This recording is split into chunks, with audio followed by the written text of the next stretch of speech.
Even though we're in the quietest stretch of the NFL offseason, the buzz around the San Francisco 49ers never really dies down. Fans and analysts alike have been zeroing in on one particular issue.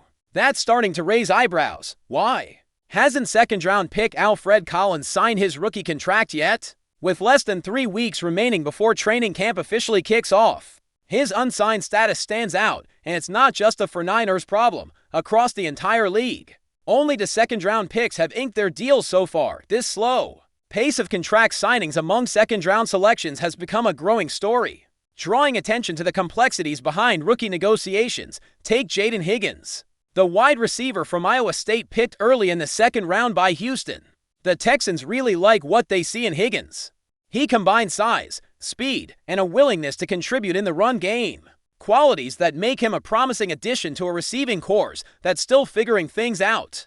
His physicality alongside players like Nico Collins offers Houston a balanced mix of skill and toughness that head coach C.J. Stroud will surely appreciate. Then there's Carson Swinginger, the linebacker out of UCLA who went to the Cleveland Browns. Swinginger's instincts and athleticism stood out during rookie minicamp.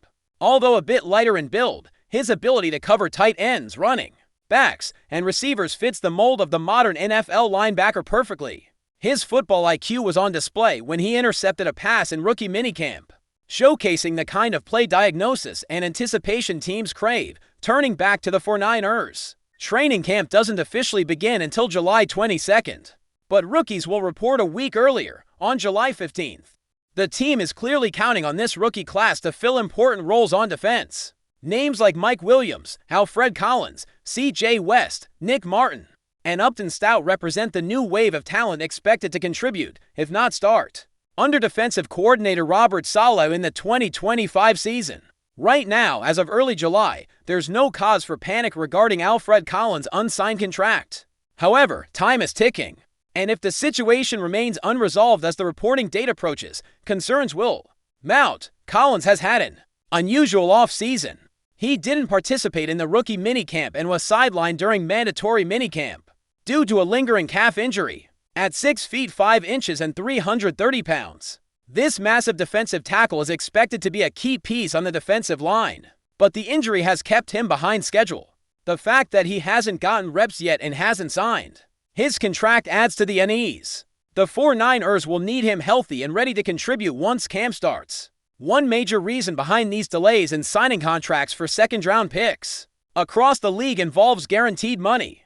Unlike first-rounders, whose contracts are fully guaranteed for 4 years regardless of performance or injuries, second-rounders often have to negotiate for guaranteed terms. Agents are pushing hard to secure fully guaranteed deals for their clients, arguing that being selected in the second round is still a remarkable achievement in a 7-round draft. This is creating a standoff in many cases as teams and agents negotiate the fine print.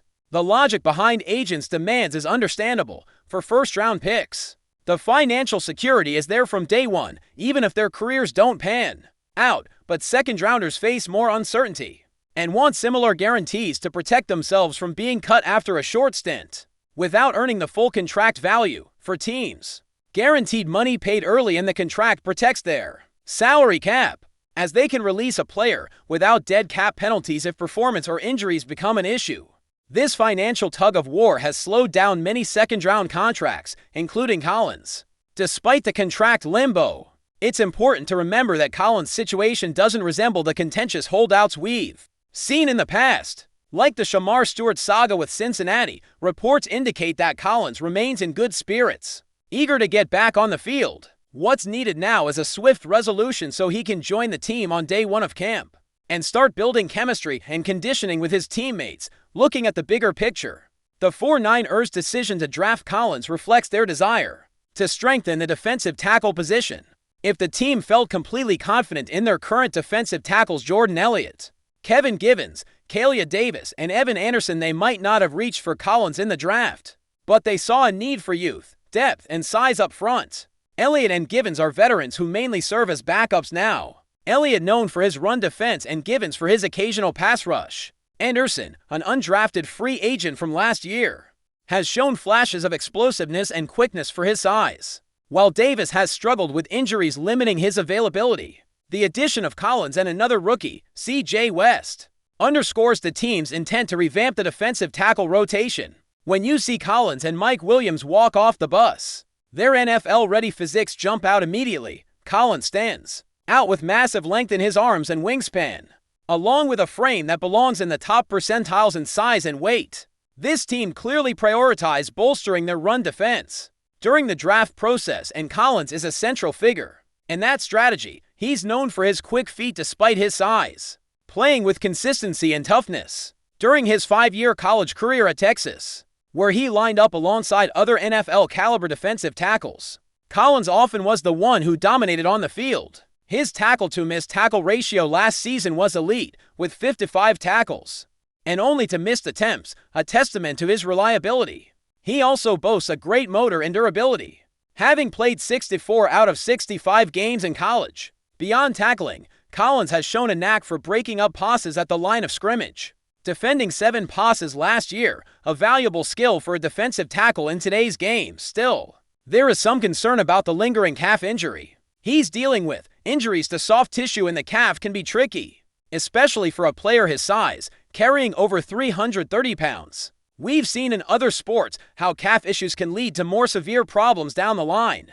NBA stars like Jason Tatum and Damian Lillard have struggled with calf injuries, and in the NFL, players like Christian McCaffrey have had their seasons impacted by similar soft tissue troubles. Collins' size puts extra strain on that muscle, making a complete recovery essential to avoid complications. Overall, on a scale from 0 to 10, the current concern level about Alfred Collins' situation might sit around a 4. It's not a crisis yet, but as training camp approaches, the pressure will increase. The 49ers will be much stronger defensively with Collins on the field, and given that he was a high second-round pick, the expectation is for him to contribute meaningfully in 2025. Getting this contract signed and having him participate fully from day one of camp is critical for his development and the team's success. Diving deeper into Alfred Collins' role and the expectations that come with it, it's clear that the 49ers are looking at him as more than just a rotational piece. The defensive tackle position in San Francisco has been an area that needed bolstering, especially given the mix of veterans and younger players currently on the roster.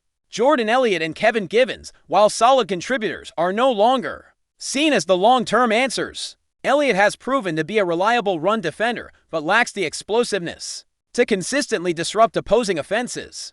Givens brings a bit more in terms of pass rushing ability, but his lighter frame limits his impact against the run. Evan Anderson, despite being an undrafted free agent, has shown promise in a rotational role, with coaches praising his explosiveness and quick-twitch muscles that allow him to make plays in short bursts. Unfortunately, Kalia Davis has struggled to stay healthy, limiting his availability and consistency on the defensive line. This context makes the selection of Alfred Collins at that second-round spot even more significant. The 49ers didn't just draft him to fill a spot, they drafted him to make an impact, to help anchor the defensive front and provide a physical presence capable of controlling gaps and demanding double teams. His size alone, 6 feet 5 inches, 330 pounds, with massive arm length, is imposing enough to change blocking schemes. But it's his combination of quick feet and consistent tackling technique that really excites the coaching staff.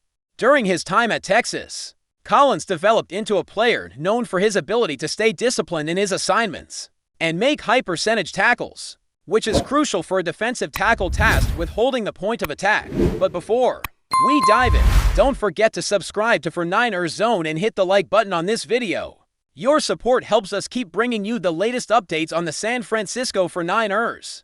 And don't forget to share your thoughts on the news in the comments below. A surprising revelation from Baltimore Ravens head coach John Harbaugh has set the NFL rumor mill spinning. In a recent interview, Harbaugh disclosed that a player from the San Francisco 49ers reached out to him directly, expressing a desire to leave the team. While the Ravens coach did not reveal the player's identity, the admission alone has sparked intense speculation across the league, with fans and analysts eager to decipher who might be behind the call. Harbaugh's candid confession opens up a fascinating chapter in the ongoing drama of player movement and team dynamics in the NFL. For a player to personally contact a rival team's head coach suggests not only dissatisfaction within the 49ers locker room, but also potential shifts that could reshape the competitive landscape. It's rare for such direct communication to occur at this level, indicating a level of urgency or frustration from the player in question. The 49ers, known for their strong roster and consistent playoff appearances, might be facing internal challenges that have not yet come to light publicly. Whether this contact was driven by contract disputes, a desire for a new role, or issues with the coaching staff or teammates remains a mystery. However, the implications are significant. Should the Ravens consider pursuing this unnamed player, it could alter their own squad depth and strategy as they look to build a championship contender. Speculation has already begun about who the mysterious 49ers player could be. Some point to younger talent feeling overlooked or veterans seeking a fresh start, while others wonder if it might be someone dealing with injury concerns or off-field distractions. The NFL is no stranger to mid-season shakeups, but this revelation hints at something potentially more disruptive: a player openly seeking an exit through direct contact with another team's leadership. Baltimore's locker room might be buzzing with the news as teammates and staff process what this means for their season and beyond. Harbaugh's openness could also be a strategic move, signaling to the league that the Ravens are open to new opportunities and willing to engage in bold maneuvers. Alternatively, it might simply be a candid acknowledgement of the complex human side of professional football, where loyalty, ambition, and personal circumstances collide. Meanwhile, the 49ers organization is likely to face questions from the media and fans about this unusual situation. How the team responds could impact morale and public perception. It's possible the front office is already working behind the scenes to address the players' concerns or evaluate trade possibilities. The timing and manner of any official announcements will be crucial in managing the narrative and maintaining team unity. As this story unfolds, one thing is certain: NFL fans should keep an eye on both the Ravens and 49ers, as the ripple effects of this unexpected phone call could influence player movement, team chemistry, and the playoff race. The league thrives on drama and surprises, and this revelation from John Harbaugh might just be the beginning of a major shakeup in the months ahead. That's it for this update. If you enjoyed the video and want to keep receiving exclusive news about the San Francisco 49ers, make sure to subscribe to 49ers Zone and give this video a like. We always look forward to hearing your comments and opinions. See you in the next video.